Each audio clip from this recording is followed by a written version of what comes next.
जय शिवराय मित्रांनो, आज आपण निघालो आहोत पेठच्या किल्ल्याला. पेठचा किल्ला म्हणजे कोथळीगड.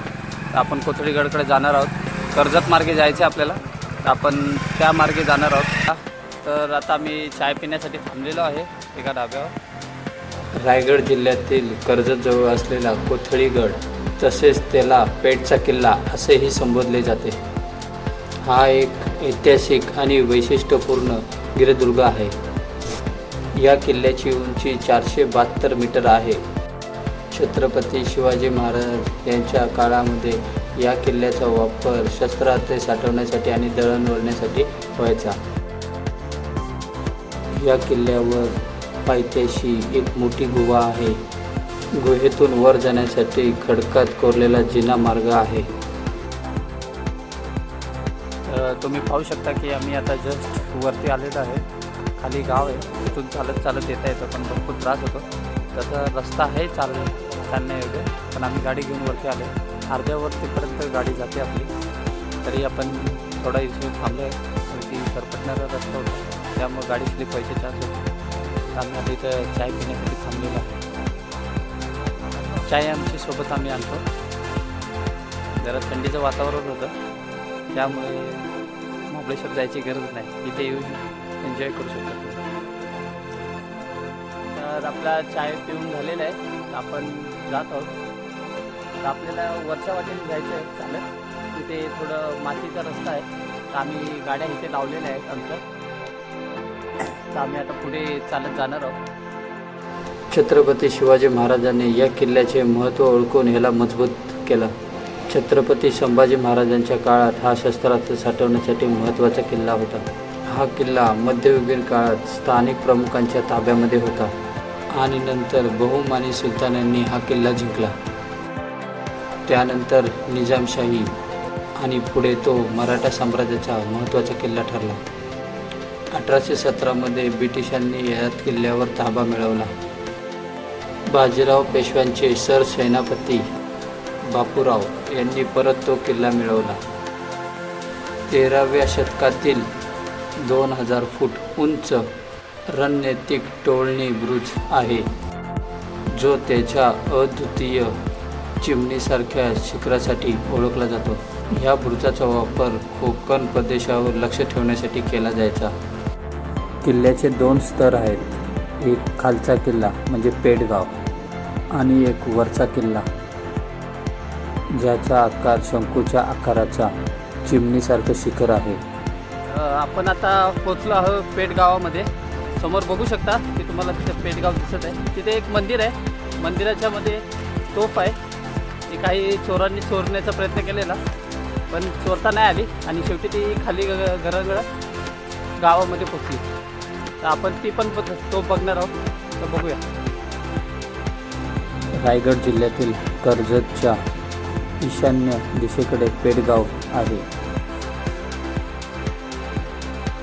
सध्या आम्ही आता पेठ गावामधून बाहेर पडलो आहे आणि पुढच्या मार्गाला निघालो आहोत. आमचे काही मेंबर मागे राहिलेले, त्यामुळे आम्ही हळूहळू चालत पुढे बोरं खात पुढे आलो.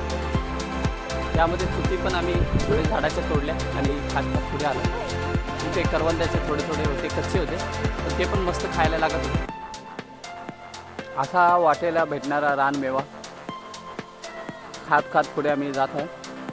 वाटेतून जात असताना आम्हाला बैलाची जोड घेऊन जाणारे आजोबा दिसले आणि त्यांना आम्ही किल्ल्याच्या जाण्याकडे रस्ता विचारला.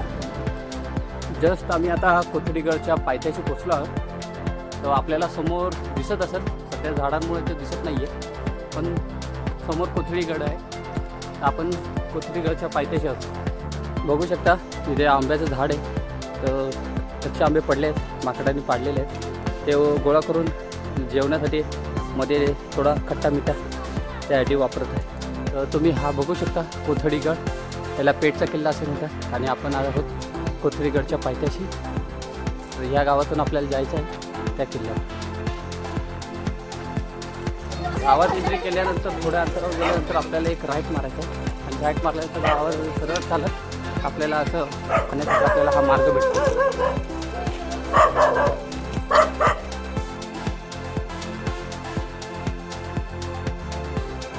आपली चढाईची सुरुवात चालू झालेली आहे इथूनच. थोडंसं जंगल आहे, नंतर पूर्ण जंगल नाही आहे, दगडाचा भाग आहे, पूर्ण कातळमध्ये आहे. तर आपण जाऊया.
हा जो रस्ता आहे मंदिराच्या जवळचा इथला गेट आहे, महादरवाजा, तिकडे जातो आणि हा मेन महादरवाजाच्या इकडे जातो.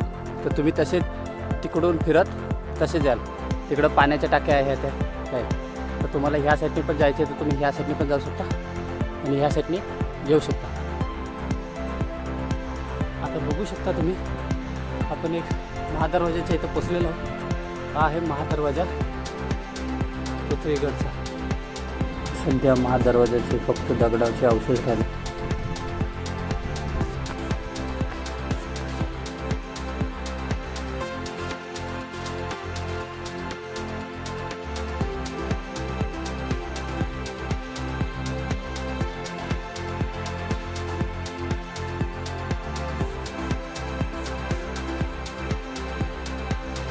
सध्या काकडी खाण्याचा ब्रेक टाईम झालेला आहे. तर आमचे सगळे मंडळी काकडी खाण्यामध्ये व्यस्त आहेत. तर दौडतात आपण पुढे जाऊया. मार्च महिना चालू झाले असल्या कारणाने पाणी पिण्यासाठी घसा सुकवत आहे. जास्त पाणी पिऊ नये यासाठी त्यासाठी पर्याय म्हणून आम्ही काकडी सोबत आणलेली आहे. तुम्ही पण जर उन्हाळ्यामध्ये ट्रॅक करत असाल तर पाण्यासोबत फ्रूट किंवा काकडी आणू शकता, जेणेकरून तुमचे शरीर डिहायड्रेट होणार नाही.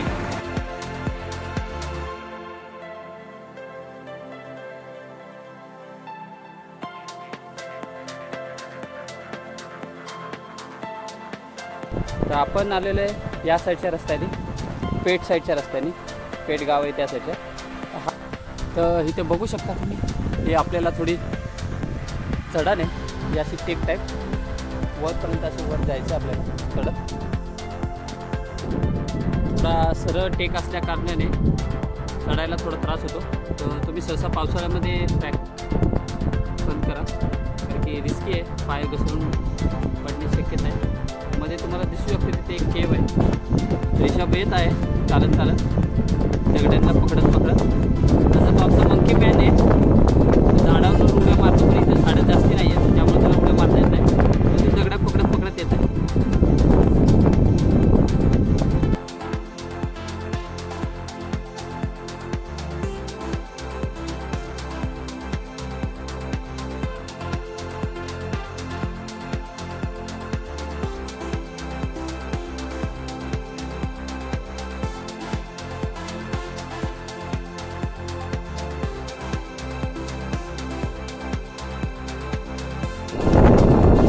समोर बघू शकता इथे एक केव आहे, इथे बसण्याची जागा आहे. तुम्ही आनंद घेऊ शकता नजाऱ्याचे. इथून एक चांगला सुंदर असा नजारा आपल्याला बघायला भेटतो.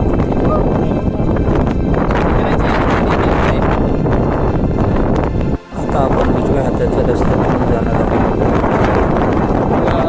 तुम्ही पुढे गेल्यानंतर तुम्हाला दिसू शकतं की इथे एक पाण्याचं टाकं आहे. सरळ असं जाण्यासाठी आपल्याला रस्ता आहे, पण मध्ये आपल्याला एक पाण्याचे टाके लागतात.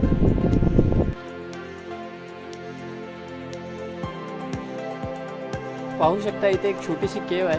तुम्हाला इथे पण आराम करण्यासाठी छोटीशी जागा आहे, तुम्ही इथे पण आराम करू शकता.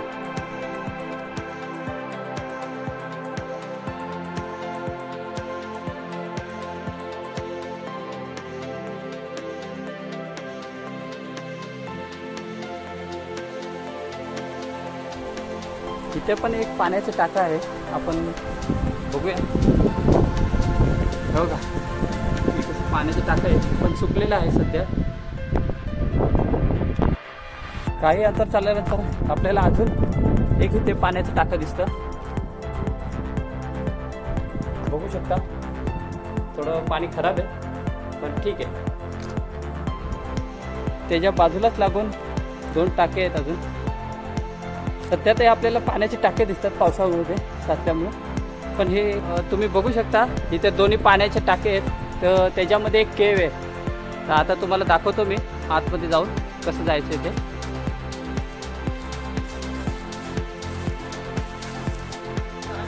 हो का, इथे अशी केव आहे.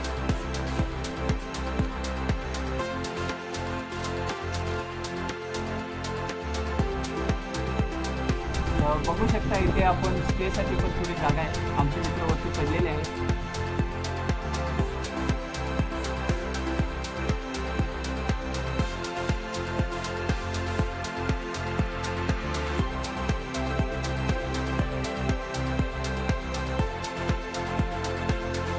बघू शकता इथे 2 वाजते आहेत जाण्यासाठी. एक ह्या साईडनी आहे आणि एक ह्या साईडनी आहे. तर आपण या साईडच्या वाटेने जाणार आहोत, लेफ्ट साईडच्या. चला जाऊया. आपल्याला गडाच्या पायथ्यानी कॉर्नर चालायचं आहे. थोडं डेंजर आहे पण आपण चालूया, काय प्रॉब्लेम नाही. या रस्त्याने उड्या मारत जाऊ नका. एक सिंगल वाट आहे फक्त, पाय वाट, ती पण डोंगराच्या कडेने लागून. तर समोरून चाला. तुम्ही बघू शकता हा रस्ता कसा सिंगल आहे आणि हे पाईप, पाण्याचा पाईप पण वरपर्यंत गेलेला आहे. आणि खाली गेलात, पाय घसरला तुमचा तर तुम्ही जाऊ शकतो. त्यामुळे आरामशीर चाला आणि हळूहळू.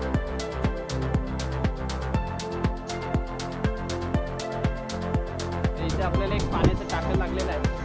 तुम्ही बघू शकता भरपूर असं मोठं आहे आतमध्ये आणि पूर्ण दगडामध्ये आहे.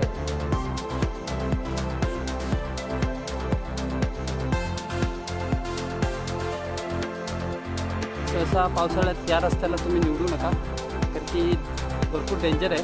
कारण की दगड वरतून पडण्याची शक्यता आहे. छोटी तरी दगड पडली तरी आपल्याला मोठी इंजुरी होऊ शकते. त्यामुळे या रस्त्याने चॉईस करू नका. दुसऱ्या साईडचा रस्ता, राईट साईडचा रस्ता, तो चॉईस करा.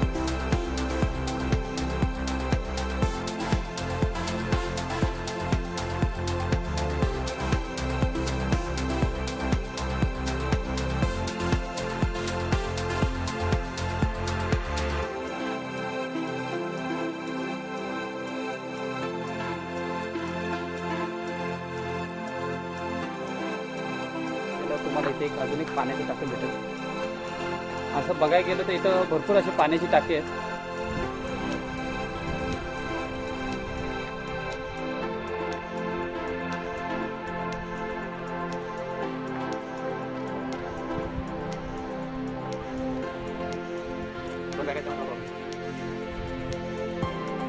थोडी इथं डेंजर जागा आहे, पाय ठेवायला जागा एवढीच आहे.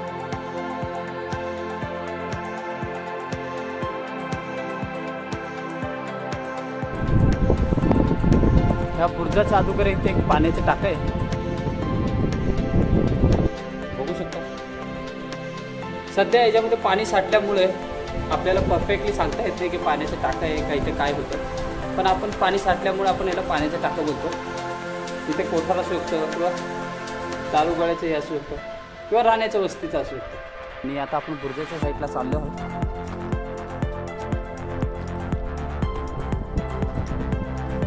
समोर बघू शकता 2 तोफा ठेवलेल्या आहेत.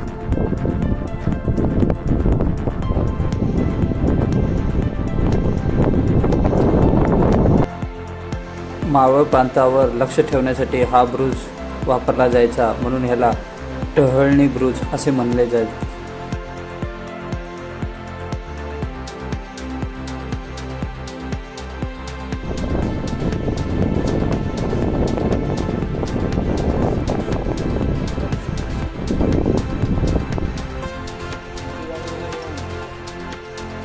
इथे बघू शकता भैरवनाथाचं मंदिर आहे.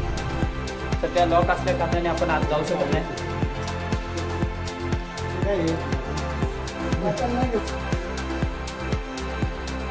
भैरवनाथाच्या पाया पडल्यानंतर आपण तसंच पुढे गेले असता तसंच इथे एक मंदिर आहे शंकराचं. तिथे पिंड ठेवलेली आहे.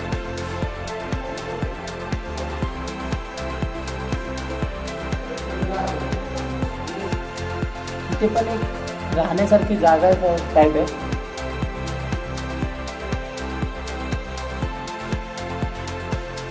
पुढे गेलं असता आपल्याला इथे नक्षीकाम दिसतंय. इथे गणपतीची मूर्ती आहे. बघू शकता नक्षीकाम किती भारी आहे, सुरेख केलेलं आहे. पूर्ण दगडामध्ये कोरीव केलेले आहे.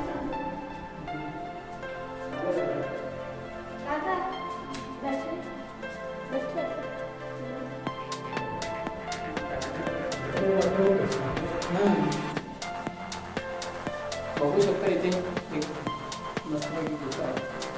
मंदिर काय बोलू शकत नाही, पण मंदिराचं देवाचं ठेवलेलं आहे.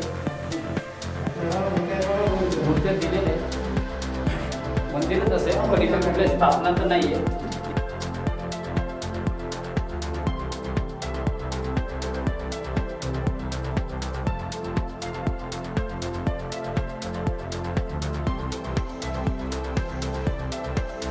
हे पूर्ण दगड या 3 स्तंभावर उभी आहे. बघू शकता आणि पूर्णपणे नक्षीकाम केलेले आहे स्तंभांचं. आणि हा पूर्ण एरिया कातळ दगडामध्ये कोरलेला आहे.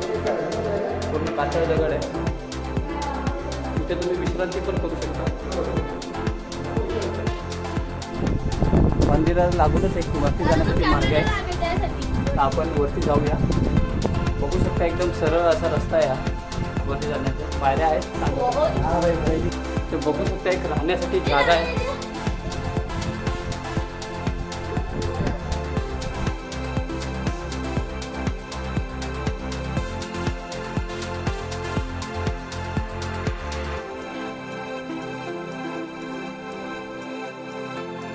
किल्ल्याच्या पायथ्याशी असलेली मोठी एक गुहा आहे ही, जेथून दगडी जिना वर माथ्यावर जातो.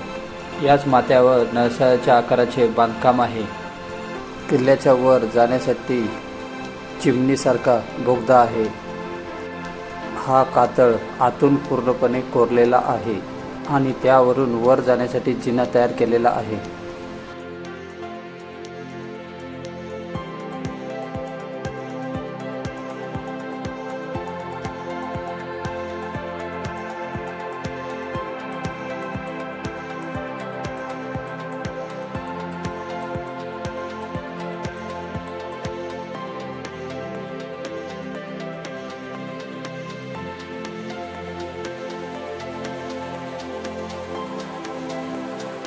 आता आपण किल्ल्याच्या वरच्या दरवाजापाशी पोचलो आहे. तुम्ही बघू शकता हा पूर्ण दरवाजा लाकडी आहे आणि ह्याच्यावर टोकदार असे सुळक लावलेले आहेत, जेणेकरून कोणीही शत्रू त्याला मारा करू शकत नाही. तुम्ही हे बघितलंच असेल काय आहे ते. हे प्रत्येक गडावर चिन्ह आहे. प्रवेश घेण्यासाठी याची एक राजमुद्रा असते. त्यामध्ये प्रवेश घेण्यासाठी असे राजमुद्रा आतमध्ये दरवाजामध्ये एंट्री होते.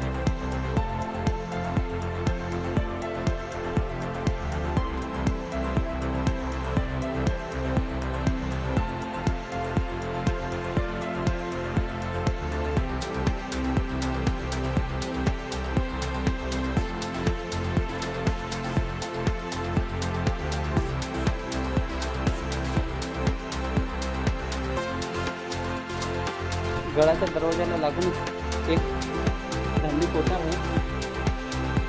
सध्याच्या घडीला इथे पाणी साचलं आहे.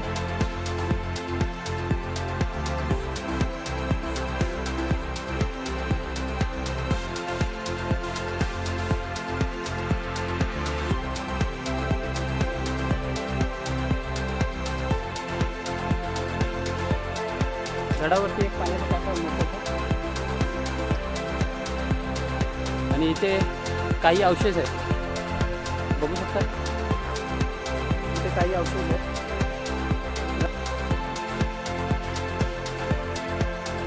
दगड्या पडल्या आहेत. हे अवशेष आहेत वास्तूचे.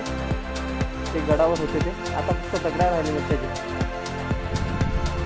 पण एक गोष्ट आहे, आपल्याला या गडावरनं चारही दिशांना लक्ष ठेवता येते. इथून आपल्याला चारही दिशा परफेक्टली दिसतात.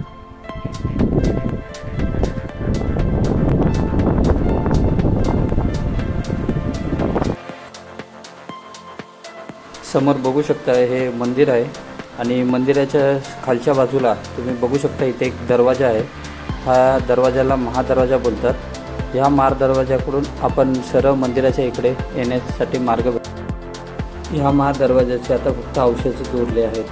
तुम्ही बघू शकता.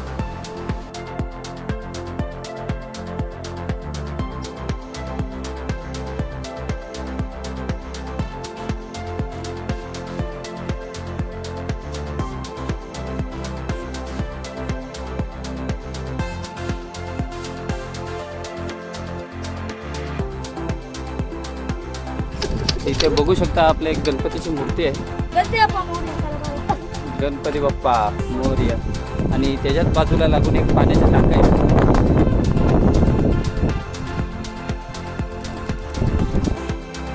अशा पद्धतीने आमचा कोथडीगड पूर्णपणे बघून झाल्यानंतर आम्ही निघालो पुढच्या प्रवासाकडे पांडवलेणी बघायला. कोथडीगडपासून काही 1 किलोमीटरच्या अंतरावर पांडव लेणे आहेत. तर आपण पोचलो त्या जागेवर. बाजूला नदी दिसत आहे पण सध्या उलणार नाही, पाणी आटलेलं आहे. तरी बऱ्यापैकी ठीक आहे, हातपाय धुणे आहेत.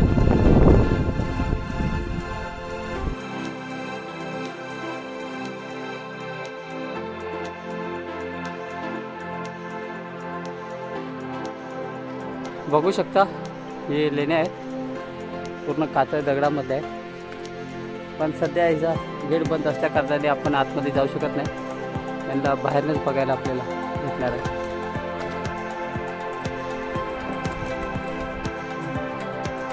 बघू शकता हे पांडव लेणी आहे. इथे एक पाण्याचं टाकं आहे. सध्या त्यामध्ये खराब पाणी आहे. पण बघू